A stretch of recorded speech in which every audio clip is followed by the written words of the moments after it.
Welcome back.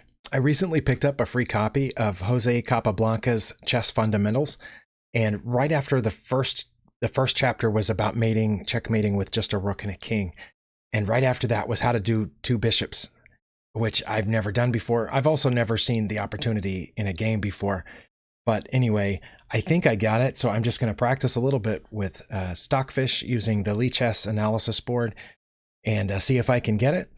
I did notice that the position shown in the book by Capablanca is slightly different than the position given by the Lichess board editor, but I'm going to try both and see what happens. For those of you that are new here, I'm not a titled player. I'm not a chess coach. I'm just a random person trying to get better at chess. Hopefully you can learn something from this, or at least be mildly entertained in some way. Thank you, and let's get right to it. Okay, this is the analysis board. I'm going to switch to, this is the board editor on Lichess. I'm going to switch to the analysis board here, and I'm going to go ahead and turn on Stockfish here while I practice. This is the position shown in the book. This is not the two bishops checkmate that's shown with the Lichess board editor if you select from the drop-down menu. However, I remember from the book that the first move was bishop to d3 here. I believe the idea of that is to keep their king from moving forward. If I started with bishop to d3, it leaves their king 2 moves, and then we're going to trap their king in the corner. So let me do that. And it does indeed say that it really doesn't matter, according to the engine, whether the king goes there or there, but I believe in the book they went here. And now I remember to bring this bishop to g5, the dark squared bishop. And this bishop effectively cuts off these squares, while our light squared bishop is cutting off these. So this gives the opponent's king several choices of where to go, but we're about to move the other bishop right here beside our dark squared bishop. I remember that much. So I don't remember which way Capablanca said the king would go in the book, but let's just say it goes there. I remember that much. And now it doesn't matter where the king goes, because our light squared bishop is cutting off all of these squares, and our dark squared bishop is cutting off all of these squares. So as you can see, the opponent's king is trapped, only has these choices. Sorry, that was a bad arrow there. But those are the only squares that the black king can move to. So that's pretty cool. And I hadn't even thought about this before. So let's just say black goes here. Then we just bring our king. And our idea is to bring our king up this way. They can't get there to stop us, for one thing. So let's say they move back. We bring our king. They move back. We bring our king. I assume they would move back again at this point, and we come forward. Now they're going to move in here, keeping us from getting any closer. I'm trying to remember what was next, because if I just look at what that lesson said in that Capablanca book, then I won't learn it. So I have to remember what came next.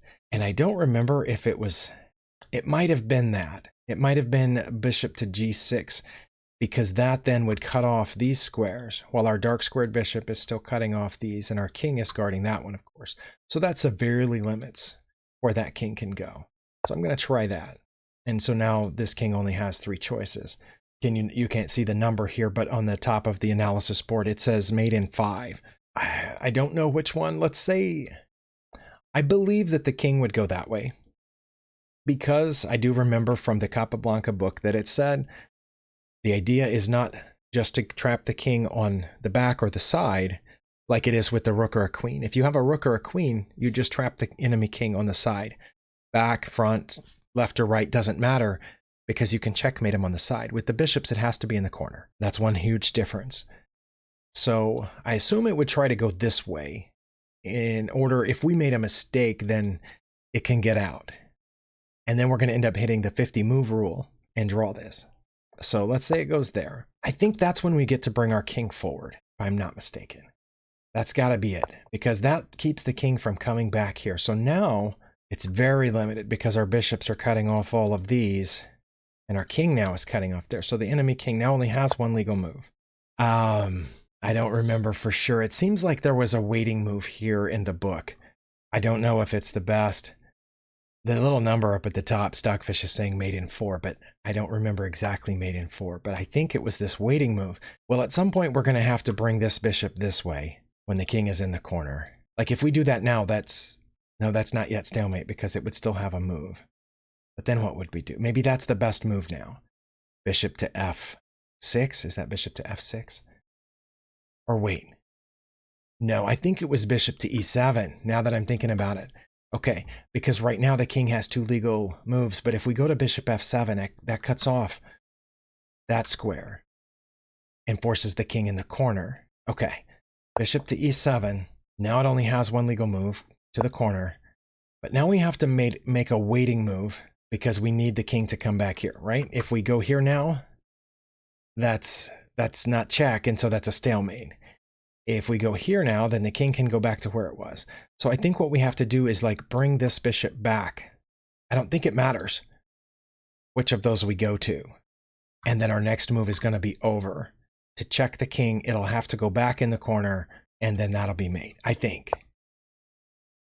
And again, I'm on the analysis board. I'm actually moving the black piece here. I'm not playing with Stockfish, against Stockfish right now, but I'm planning to here in just a minute.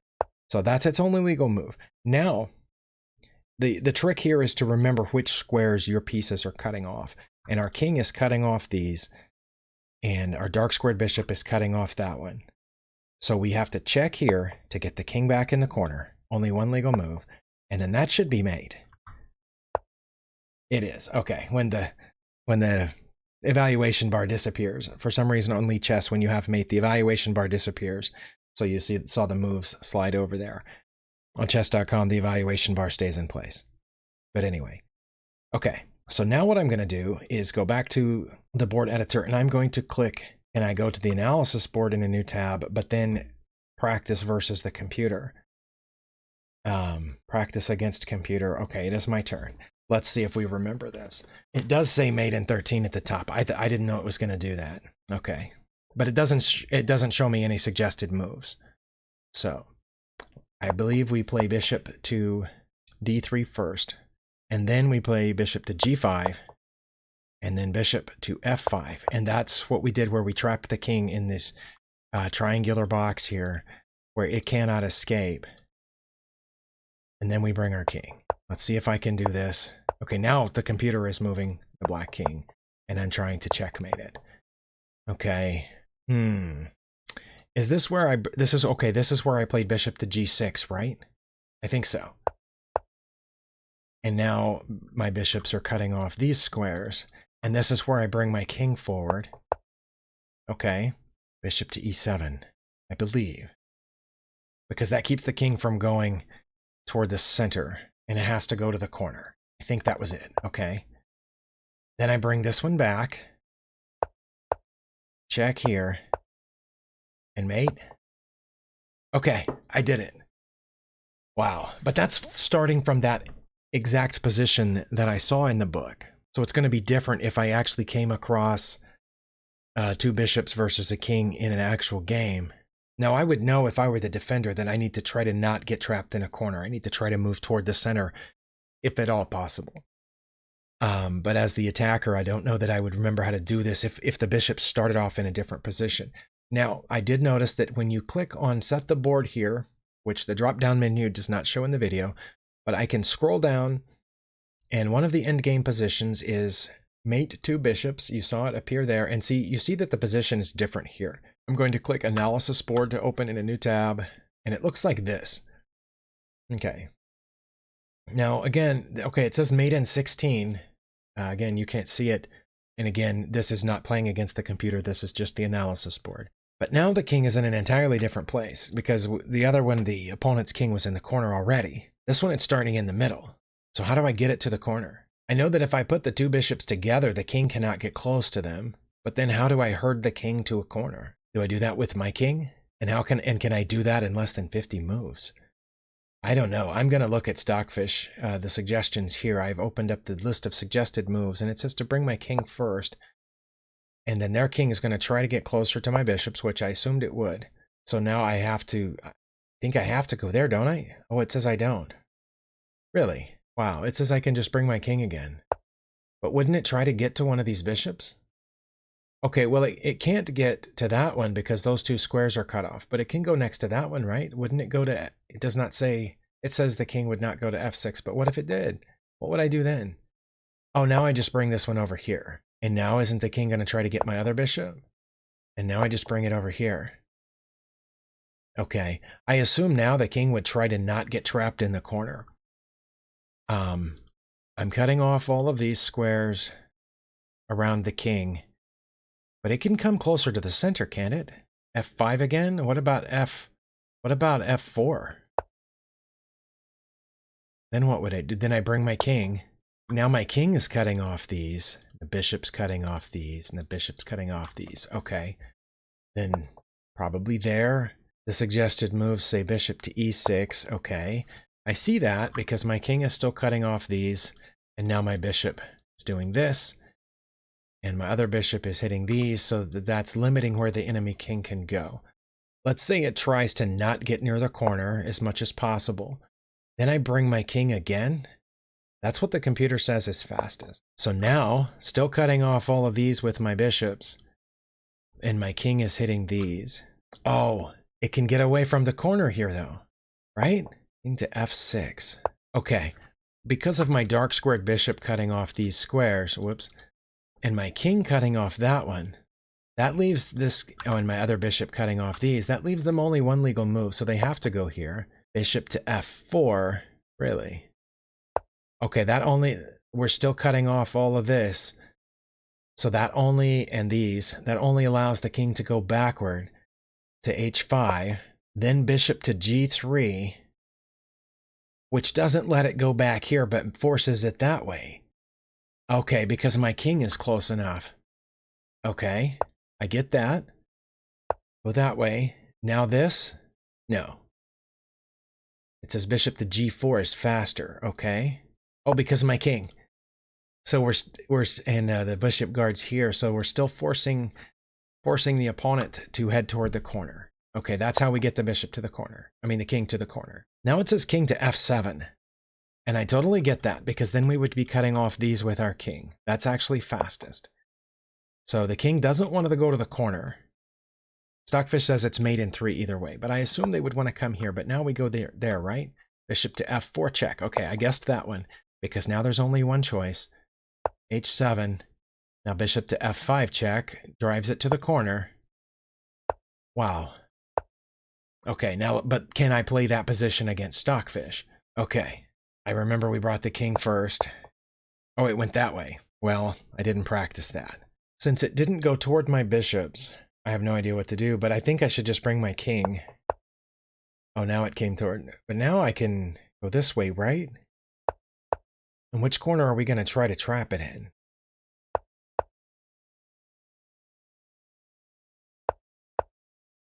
That one? Are we going to try, can we even possibly trap it down there? I guess, no, maybe we're aiming for this one, because, okay, it's hard for me to visualize these squares being cut off by the bishops and these. So I think we need to bring our king here, which would then cut off this square. But that's forcing the king to the edge, not to the corner. I'm gonna have to be careful. Okay, yeah, it went that way. Now if I go here, because my king is cutting off these, I think if I move my bishop to f4, it's going to also cut off this, so that gets the king closer to the edge, right? And then I can maybe bring the other bishop too. It went all the way. How do we get it to the corner? If I go there, is it going to go this way and try to escape around? Or should I go here to try to drive it into the... I think I should go there to try to drive it into the corner. Now, I think I want my bishops close to each other, or should I bring my king again? I should bring my king again, I think. Okay. And then, let's be careful and not stalemate. If I bring my bishop one closer, that will form an effective barrier here along with my king. So then the king will have to go back. But I definitely don't want it to try to escape this way. Oh, it can't escape that way right now, can it? Well, certainly not if I bring my king. Then it'll have to go there. Or is this where I should bring this bishop to keep it from coming there? No. I'm going to bring my king. Okay. And if I go here, that forces this king there. No, if I go here, it lets the king out that way. Or should I make a waiting move at this point, just like dropping the bishop back? So that, because the black has the opposition right now between our kings. So I can't get my king any closer. But if I do this, that bishop is still cutting off these squares, and this bishop is cutting off these. Maybe that's what I should do. And then I could bring my king, but no, then it gets out. Then it gets out. How to keep it from getting out? If I go here, that's a stalemate, isn't it? Yeah. Yeah, okay, well I definitely shouldn't do that, because that cuts off these while the light squared bishop and my king are cutting off the rest of the squares. Okay, so I shouldn't do that. About here. Is that, oh wait, that's also a stalemate. Okay, we'll put it back where it was then. Okay, did I bring my king on the wrong side? Maybe I should have brought my king around this way. Maybe that's what I should do now. But yeah, that, oh, it didn't go that way. I thought it would. I thought it would try to escape that way. And if it did, I don't know what I was going to do about it. They don't have any legal moves right now, do they? Bishop, bishop, king. Okay, well, yeah, I clearly need some work on this. Oh, it says I can get a hint. I'm going to do that because I really don't have any idea. It says to move that one this way. Okay, I didn't know I could get a hint when I'm playing against stock. Okay, but now what? Now bring my king? The thing says mate in 7. I'm going to get another hint. I'll go over there. Wait, wasn't I already in that position? Then what? Here? I feel like I'm not getting any closer. Mainly because this is definitely not the version that I practiced. If I do that, then the king gets out this way. What was it? Is it that? No, that's stalemate again. Oh my. I'm gonna get a hint. Over there. Because that allows it to go to the corner. But then, if I come here, then that's a stalemate. If I go here, it takes my bishop. If I go there, is that, oh, is that it? Like, no, then the king goes here. Oh, wait, maybe that's it because, okay. Go here, king goes there. Then if I bring this bishop, wait. No, I bring the bishop this way, right? And that makes the king have to go back in the corner. Oh no, I got close. I had mate in 3, but now I have mate in 4, so that wasn't it. Okay, well, so let's go back to where we were then, and I'm going to click get a hint. Oh, I have to get my king out of the way now, which forces it back into the corner. Is this where I bring the other bishop back and try to come around with it? I don't know. Oh no, it says to just check them now. Oh, okay, I got it. Okay, wow. I needed a lot of hints on that one. So this is clearly something that I need more work on if I want to master it. However, I don't know that I do because, as I said, I have never, ever, not once, been in a situation where my opponent had 2 bishops and I just had a king. And I've never been in a situation where I've had 2 bishops and my opponent had a king, where neither one of us had anything else. One of us has always had a pawn that we could promote into a queen, or something like that, or knight or rook or something. And I've played, as you saw in a recent video, over 2,000 games combined with chess.com and Lichess, and I've never seen this position, so I don't know how important that it is. I'm surprised that Capablanca included it as the very second mate after their king and rook in his book, Chess Fundamentals. But part of it might be practicing with seeing which squares are completely cut off by these bishops, and showing, and of course the king, cuts off squares as well, being able to visualize the squares on the board that are no longer available when the 2 bishops are in concert with each other. That might be the idea here. If any of you, and I know a few of my subscribers are a little bit higher ranked, a lot more experienced than I am, probably have studied more. If you have a tip or a trick, something to remember about the 2 bishops mate, feel free to drop it in the comments. I would sure appreciate it. I'm going to keep working on in-game tactics as well as everything else. I haven't yet been able to just focus on one part. I focus on in-games for a little bit. I focus on something else for a little bit, going back and forth. That's my process right now, and this was my study for today. Thank you for watching, and we'll see you next time.